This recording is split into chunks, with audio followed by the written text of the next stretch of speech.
எல்லாருக்குமே வணக்கம். இன்னைக்கு நம்ம உலக அரசியல்லையே ரொம்ப பரபரப்பா பேசப்படுற ஒரு விஷயத்த பத்தி தான் பார்க்க போறோம். ஈரான் மற்றும் அமெரிக்கா இடையிலான இந்த போர் பதற்றம் இப்போ உச்சக்கட்டத்தை எட்டியிருக்கு.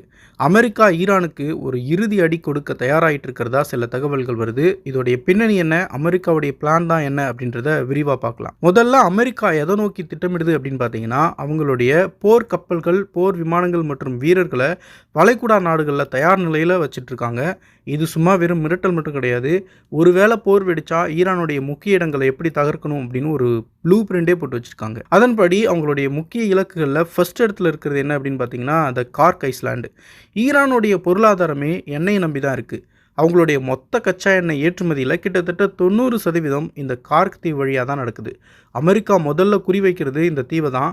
இதை முடக்கிட்டா ஈரானுடைய முதுகெலும்பு உடைச்ச மாதிரி ஆயிடும் அப்படின்னு அமெரிக்கா நினைக்குது. ரெண்டாவது த ஸ்ட்ரெய்ட் ஆஃப் ஹார்மஸ். இது உலகத்துக்கே ரொம்ப முக்கியமான ஒரு கடல் வழிப்பாதை. இங்கே ஈரானுடைய ஏவுகணை தளங்கள் நிறைய இருக்குது.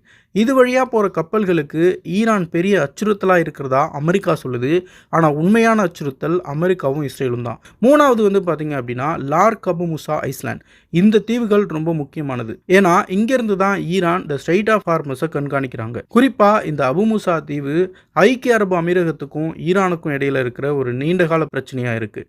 இதை கட்டுப்பாட்டுக்குள்ளே கொண்டு வர அமெரிக்கா திட்டமிடுது. ஆனால் இதெல்லாம் சொல்கிறதுக்கு வேணால் சுலபமாக இருக்கலாம், செய்யறது ரொம்ப கஷ்டம். வாஷிங்டன் இன்ஸ்டிடியூட்டை சேர்ந்த மைக்கேல் ஐசஸ்டன் என்ன சொல்றாரு அப்படின்னா, ஈரான் சும்மா இருக்காது. அவங்க கிட்ட இருக்கிற ட்ரோன்கள், ஏவுகணைகள் மற்றும் பீரங்கிகளை வச்சு அமெரிக்க படைகளுக்கு பெரிய சேதத்தை ஏற்படுத்துறதுக்கான வாய்ப்பு இருக்கு அப்படின்னு எச்சரிக்கிறாரு. ஸோ ஃபைனலாக அமெரிக்கா இப்படி ஒரு திட்டத்தை வச்சிருந்தாலும் இது ஒரு உலக போருக்கு வழிவகுக்குமோ அப்படிங்கிற பயம் எல்லாருக்கிட்டையும் இருக்குது. டொனால்ட் ட்ரம்ப் தலைமையிலான அமெரிக்க அரசு இப்போதைக்கு என்ன மாதிரியான முடிவுகளை எடுக்கும் அப்படின்னு உலகமே எதிர்பார்த்து காத்துட்ருக்கு. இந்த நிலைமை சுமூகமாக முடியணும் அப்படிங்கிறது தான் நம்ம எல்லாருடைய விருப்பமும். ஸோ என்ன நடக்கும் அப்படின்றத வெயிட் பண்ணி தான் பார்க்கணும்.